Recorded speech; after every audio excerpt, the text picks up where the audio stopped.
안녕하십니까. 저는 65목장 김혜란입니다. 먼저 이렇게 간증하는 자리에 설 수 있게 되어 하나님께 감사드립니다. 저는 1985년 10월 인천에서 일남 일녀 중 장녀로 태어났습니다. 기억하는 시절부터 쭉 부모님은 맞벌이를 해오셨고 어릴 때부터 동생을 보살피며 유년기를 보냈던 것 같습니다. 부모님은 일이 끝나시면 양속 가득 통닭과 먹을 것을 사와 네 식구 다 같이 앉아서 하루 일과들을 얘기하며 보냈던 것이 기억이 납니다. 저는 제 인생에 가장 소중한 은사님이 계십니다. 그분은 저에게 음악을 가르쳐 주신 선생님이자 하나님을 알게 해주셨으며 저를 딸이라 부르실 만큼 제 부모님과 같은 분이었습니다. 그분이 운영하시는 임마누엘 음악학원이라는 피아노 학원을 10살 무렵부터 성인이 될 때까지 쭉 다니면서 그 은사님이 교회를 다니시고 학원에서 교육하는 과정에 찬송가와 CCM 반주가 항상 있었던 게 기억이 납니다. 이때 찬양이라는 것을 간접적으로 접하고 교회를 알게 되고 처음으로 하나님을 인지하는 시점이었던 것 같습니다. 저희 집은 할머니 때부터 가족이 다니는 절이 있을 정도로 불교를 믿는 집안이었지만 의도하지 않게 저는 학원을 다니고 은사님을 계속 만나면서 어릴 때부터 지속적으로 찬양을 듣고 배우며 자라게 되었습니다. 제가 사춘기 시절이 되었을 무렵 아버지가 같이 사업하시던 친구에게 사기를 당하시면서 집이 빚더미에 앉게 되었고 아버지도 여기저기 보증을 맡기시고 카드 대출에 사채업에 빚이 어마어마하게 늘어났습니다. 저는 집에 사람들이 찾아와 빨간 딱지를 붙이고 갔던 날이 아직도 기억이 납니다. 사춘기 시절에 이런 상황들을 겪고 나니 어머니를 고생시키고 이런 상황까지 만든 아버지가 너무 싫어졌고 결국 어머니가 책임지실 빚이 점점 늘어나고 결국 이혼을 하시고 부모님 사이도 점점 멀어져만 갔습니다. 제가 사회생활을 시작할 무렵 아버지는 사업 실패로 몸이 상해질 대로 술을 드셨고 결국 간경화가 오셔서 입원을 하시게 되었습니다. 태어날 때 담당이께서 절대 술을 드시면 안 된다고 하셨지만 아버지는 계속 술을 드셨고 그런 아버지가 너무나 믿고 한심하게 느껴져 차라리 나에게 아버지가 없었으면 하는 나쁜 마음이 생겨났습니다. 이런저런 점점 나빠지는 상황들과 나쁜 생각에서 벗어나지 못하는 이 불편한 마음들을 해소할 길이 없어 은사님을 찾아가 조언을 구했고 은사님은 저의 그런 마음들을 교회에 나가 하나님께 기도를 해보면 좋겠다고 제안을 해주셨습니다. 그래서 저는 인천제일교회에 청년부 예배를 먼저 나가게 되었습니다. 한 달 정도 예배를 다니던 중 12월 24일 성탄절 전날이 되었습니다. 아버지가 간경화가 재발이 되어 합병증으로 인해 갑자기 돌아가셨다는 소식을 접하게 되었고 경험 없이 아버지 장례식을 하고 있던 중에 인천제일교회 청년부 사람들이 장례식에 와서 자리를 지켜주는 것이었습니다. 나와 친분도 거의 없고 왜 이 사람들이 내 아버지의 장례식장에 와서 자리를 지켜주는 것일까? 그것도 성탄절인데 자리를 지켜주다니 너무 고마운 사람들이라는 생각이 들어 장례를 다 치른 후 청년부 예배에 나가 장례식에 와줘서 고맙다는 인사를 하고 이러한 고마운 마음들을 가진 사람들과 함께 한다면 내가 그동안 힘들었던 시간이 위로받을 수 있을 것 같다는 생각이 들어 예배를 계속 나가게 되었습니다. 예배를 계속 나가면서 세례도 받고 교회에 정착해 나가던 중 청년부 찬양팀을 하게 될 기회가 생겨 시작하게 되었고 찬양팀을 하면서 찬양을 배우고 부르는 기쁨이 점점 커지고 제 마음이 가득 차기 시작했습니다. 그래서 저는 남은 저의 20대를 찬양팀과 청년부 예배 드리는 것에 거의 모든 시간을 보냈습니다. 시간이 흘러 저는 신랑을 만나게 되었고 결혼을 준비하면서 신랑과 같이 산전검사를 받게 되었는데 신랑이 고아암이라는 암 진단을 받게 되었습니다. 이때 처음으로 제가 하나님을 간절히 찾았던 것 같습니다.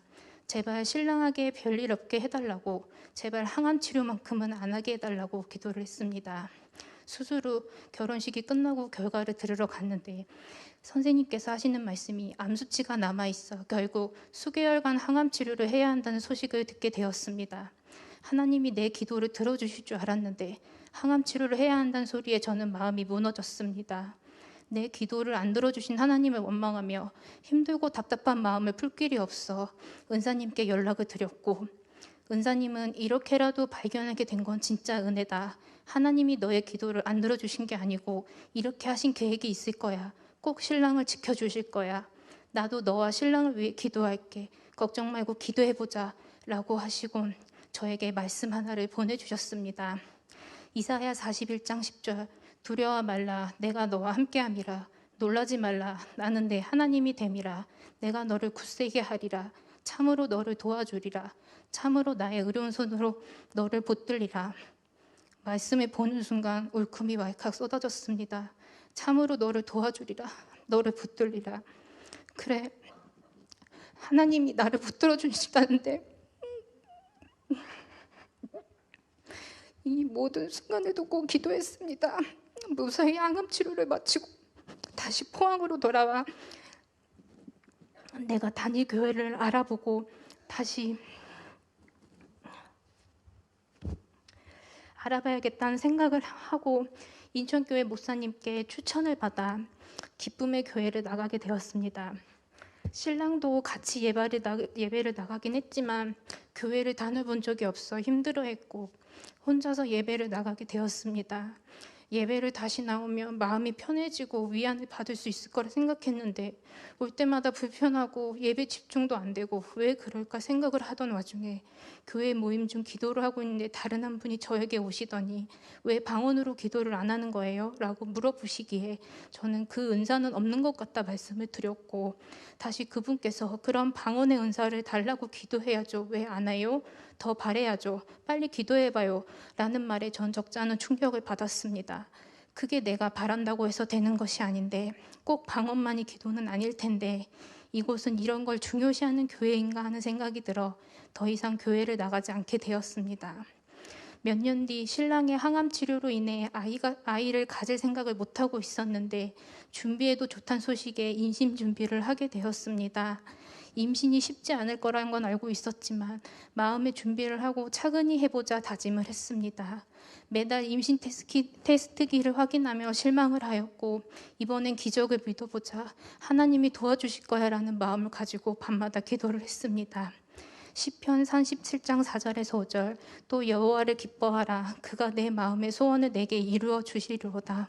내 길을 여호와께 맡기라 그를 의지하면 그가 이루시고 매번 실망하면서도 다음 때는 좋은 소식이 오겠지 하면서 기도하며 6개월이 지난 때에 진짜 기적이 찾아왔습니다. 저는 준비한 지 6개월째에 임신을 하게 되었고 건강하고 이쁜 딸을 만나게 되었습니다. 하지만 그토록 바라던 아이를 만난 기쁨도 잠시 저에겐 산후 우울증이 찾아왔습니다. 아이랑 둘이 있는 것이 너무 두렵고 아이가 계속 보채는 모습을 보고 아이를 던져버리고 싶다는 충동이 들 정도로 산후 우울증이 너무 심해져 있었습니다. 포항에 혼자 내려와 아는 사람이라곤 신랑밖에 없던 터라 마음을 나눌 친구가 있으면 좋겠다는 생각을 하게 되었고 아이와 마장지에서 산책을 하던 도중 미선이를 만나게 되었습니다. 미선이는 같이 차 한잔 하자 했고 그게 포중침에 있는 가디너스였습니다.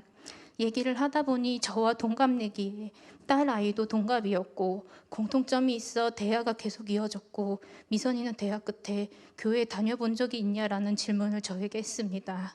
그래서 저는 사실 교회를 다녔었는데 정착할 교회를 찾지 못했어 라고 대답을 하니 여기 포중침을 나와보는 건 어떠냐며 물어봐 주었습니다.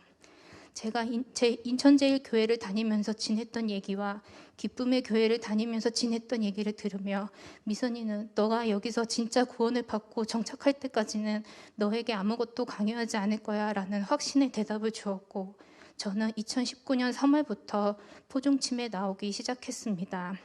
미선이와 1년 정도 양육을 하면서 나의 믿음이 너무나 약하고 제대로 구원을 받지 못했다는 생각에 마음이 불편해져 갔습니다. 그렇게 시간이 흘러 목장이 분가를 하고 목장인 현주 언니와 양육을 하면서도 내가 인천제일교회에서 지냈던 시간들과 내가 믿음으로 여겼던 시간이 진짜가 아니라고 불신자 취급을 당하는 것 같아 마음이 너무 무거웠습니다. 마음이 불편해지면서 도망가고 싶어지고 교회 나가기 싫어지는 상황이 계속되자 현주 언니에게 이런 생각이 들어 마음이 불편하다 얘기를 했고, 현주 언니는 저에게 좀 더 솔직하게 너의 마음을 들여봐야 한다고 조언해 주셨습니다. 나에게 진짜 믿음이 있었나? 내 마음의 주인이 누구인가? 수없이 생각하고 고민하는 날이 점점 길어졌습니다. 그렇게 몸과 마음이 다 지쳐갈 때쯤 제 몸에 이상 신호가 오기 시작했고, 저는 갑상선암 진단을 받게 되었습니다. 아무 일 아니길 계속 기도했지만 하나님은 제 기도를 들어주시지 않았습니다. 하나님이 있다면 나에게 이러실 수가 없다. 어떻게 신랑에 의해서 나에게도 이런 시련을 주실 수가 있느냐. 하나님이 진짜 있는 게 맞나. 나는 이제 믿고 싶지 않고 믿음이 가지 않는다. 도망가고 싶다. 너무나 원망스럽다. 라고 현주 언니에게 말을 했습니다.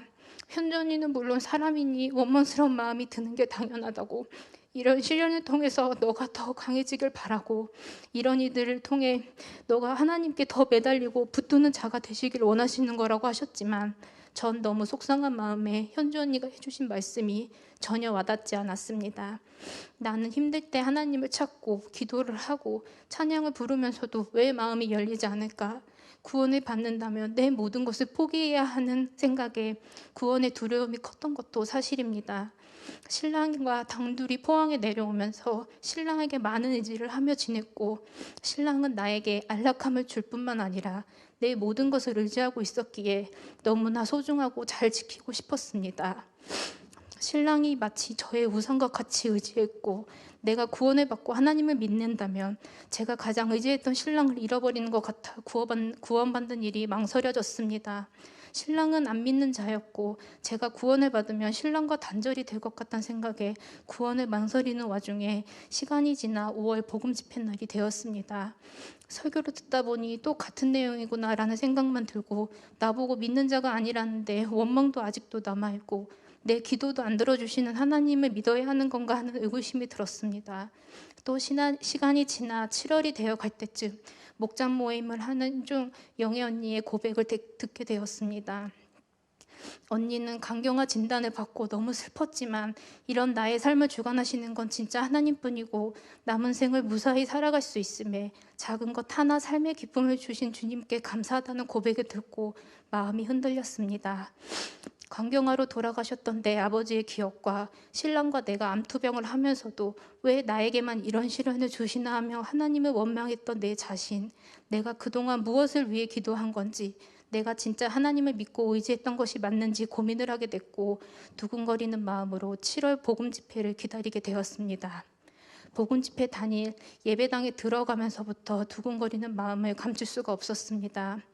목사님 설교 중에 속죄 제물을 이야기 듣는데, 혹시 나에게 속죄 제사 기회가 주어져서 제물을 바쳐야 한다면 나에게 가장 흠없는 제물이 무엇일까 생각을 해보니 제 딸이 생각났습니다.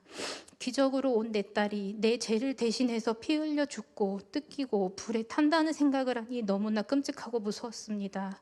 순간 나의 죄를 내 아이가 감당하게 될 그 무서운 형벌을 예수님이 대신 지셨구나 라는 것이 마음에 새겨졌습니다. 하나님의 아들이신 예수님을 속죄제물로 보내실 때 이런 마음이셨겠구나. 얼마나 마음이 아파하셨을까. 예수님이 나의 죄를 대신해서 죽으심으로, 그 죽으심을 믿음으로 나도 아이도 구할 수 있는 거구나. 예수님이 내 아이도 구하셨다라는 마음이 들었습니다. 얼마나 어리석게 생각을 하고 있었는지, 나와 신랑이 아팠을 때도 빨리 발견하고 무사히 잘 치료받고 살아있는 것도 정말 감사한 일인데 내 뜻대로 기도를 들어주시지 않는다고 원망을 하고 있던 제가 너무 한심하고 바보 같다는 생각이 들었습니다. 이렇게 무사히 살아있으므로 내 소중한 딸아이도 만날 수 있었고 우리 세 식구가 존재할 수 있는 것인데, 난 그동안 무엇을 원망하고 무엇을 억울해 하고 있었던 것인가 하는 후회가 들었습니다. 하나님이 예수님을 우리의 속죄제물로 내주셨듯 소중한 내 아이를 내 죄로 인한 속죄제물로 내어줄 수 있을까? 이건 너무나도 무서운 죄의 형벌 같았습니다. 로마서 1장 28절, 또한 그들이 마음에 하나님 두기를 싫어하며 하나님께서 그들이 그 상실한 마음대로 내버려 두사 합당하지 못한 일을 하게 하셨으니, 표면적으로 지은 죄가 없다고 해서 죄인이 아닌 것이 아니라 내가 마음에 하나님을 주인 삼지 않고 나를 신랑을 주인 삼아 살아온 것이 죄라는 것, 하나님은 독생자를 보내셔서 내 죄값을 대신 지셨는데 그런 주님을 믿지 않는다면 그건 정말 사망에 가는 길이라는 걸 깨닫게 되었습니다. 그 후 주일 저녁 다시 복음 집회를 들으며 나를 구원하고 내 아이와 가족을 구원해 주실 분도 예수 그리스도, 창조주 하나님뿐이라는 걸 더 깊게 새기게 되었고, 목사님 말씀대로 말씀이 머리에만 있고 가슴으로 내려오지 않는 사람은 선택을 하라 하셨는데 그 선택을 제가 계속 망설이고 있었던 것 같습니다. 복음을 듣기 전에는 내가 항상 주인이었고 내 판단이 가장 우선이었으며 모든 것을 내가 해결하고 이루어낼 줄 알았습니다. 하지만 수많은 상황 속에서 시련도 고통도 겪고 나니 내 자신은 작은 먼지와 같은 존재임을 깨달았습니다. 겪었던 수많은 상황 속에서 제 판단으로 할 수 있는 건 아무것도 없었고 제가 할 수 있는 건 기도뿐이었습니다. 창조주 하나님은 나를 만드시고 계획하신 분인데 저의 주장대로 살고 하나님이 뜻이 아닌 내 뜻대로 살았다는 것이 큰 죄였음을 고백합니다. 요한복음 5장 24절 내가 진실로 진실로 너희에게 이르노니 내 말을 듣고 또 나 보내신 이를 믿는 자는 영생을 얻었고 심판에 이르지 아니하나니 사망에서 생명으로 옮겼느니라. 이제는 예수님께서 내 죄를 대신해 십자가에 못 박혀 죽으심을 믿어 의심치 않습니다. 십자가의 죽으심으로 저에게 영생을 주셨고 저를 통해 제 가족들을 구원할 길을 열어주셨습니다. 항상 저를 제 마음의 문 앞에서 기다리셨던 하나님을 문을 열어 만나고 나니 그동안의 답답하고 억울함과 무거움이 사라지는 것 같았습니다. 신랑을 우상시했던 마음이 아니라 내 뜻이 중심이 아니라 이제 내 마음의 주인은 하나님 한 분이십니다. 로마서 5장 8절 우리가 아직 죄인 되었을 때 그리스도께서 우리를 위하여 죽으심으로 하나님께서 우리에 대한 자기의 사랑을 확증하셨느니라. 세상이 내 뜻대로 되지 않는다고 나의 잣대로 세상을 판단하고 억울해하는 것이 아닌 하나님의 마음으로 보고 그 뜻으로 세상을 살아가야 한다는 게 하나님 뜻이라는 걸 이제 알 것 같습니다. 이제와 생각해보니 신랑이 산정검사에서 암을 발견하게 해주신 것도 제가 동네 병원에서 우연히 암을 발견한 것도 지금 살아있는 것도 다 하나님이 저와 신랑을 살려주신 것이었습니다. 힘들 때에 하나님이 내 기도를 들어주지 않는다고 많은 원망을 쏟아냈지만 그건 기도가 아니라 저의 바램이고 욕심이었습니다. 그럼에도 신랑과 제가 무사한 건 다 하나님의 사랑이고 은혜입니다. 하나님의 사랑을 알고 나니 큐티할 때부터 마음가짐이 달라졌습니다. 시켜서 하는 의무적인 마음이 아니라 아침에 일어나 오늘 하루도 무사히 시작할 수 있어 감사하단 마음으로 큐티를 하며 말씀을 보면 내 상황의 직면에 말씀이 보이기 시작했고 말씀 안에 나에게 말하고자 하시는 진리가 있다는 걸 알게 되었고 나를 돌아볼 수 있고 이 큰 사랑에 내가 얼마나 어리석었는지를 깨닫기도 했습니다. 꽃이 피는 들판이나 험한 골짜기라도 주가 인도하는 대로 주와 같이 가겠네. 날마다 주님 따라가리. 한 걸음씩 또 한 걸음씩 주님 나와 영원히 함께 하시니 기쁨으로 걸어가리. 내 마음에 꽃이 피던 험한 골짜기가 되던 그건 다 하나님의 뜻이었고 저는 거기에 순종하고 같이 따라가기만 하면 하나님이 다 잡아주시고 보듬어 주신다는 것. 주님이 하시는 대로 순종하고 따르는 것이 비록 힘든 길일지라도 영생이라는 구원 앞에 하나님이 가장 기뻐하신 일이라는 걸 이제는 깨닫습니다. 내가 불교를 믿는 집안에서 홀로 하나님을 만나게 된 것도 그 은사님을 만나게 된 것도 여러 일들을 통해 힘들 때마다 하나님을 찾게 하신 것도 다 저에 대한 하나님의 부르심이라 생각이 듭니다. 너무 여리고 작은 믿음이지만 이 마음이 흔들리지 않고 더 단단해지기를 간절히 기도합니다. 내 아이도 예수님이 대신 죽으심으로 사망에서 구해주셨다 생각하니 하루라도 빨리 신랑과 가족들이 예수님을 믿고 구원받았으면 좋겠다는 생각을 하게 되었습니다. 더 기도하고 더 찬양하고 더 주님께 매달려서 나도 내 가족도 모두 이 크고 기쁜 구원을 받을 수 있게 해야겠다는 마음이 커져갑니다. 나도 드디어 구원을 받았다고 기뻐만 하고 있을 것이 아니라 내 가족도 빨리 구원의 기쁨을 받을 수 있게 마음을 다해 기도하겠습니다. 설교를 통해 제 마음을 돌아보게 하시고 깨우치게 해주신 목사님 감사합니다. 나에게 교회로 올 기회를 주고 그때 말을 걸어준 미선이에게 고맙습니다. 저 때문에 영적으로 육적으로 마음 많이 써주신 목자 현주언니 고맙습니다. 언니와 많은 대화를 통해 저를 돌아볼 수 있게 되었어요. 그리고 저에게 복음에 대한 희망을 보여주신 영애 언니의 선한 영향력으로 제 마음에 복음의 꽃이 피었던 것 같습니다. 고맙습니다. 저를 든든하게 받쳐주시고 기도해 주신 저희 65목장 식구들, 그리고 저를 위해 계속 기도해 주셨던 이정 목장 63목장 식구들에게도 감사합니다. 저를 기다려주시고 아버지의 자녀로 받아주시고 저의 주인 되신 하나님 아버지께 진심으로 감사드립니다.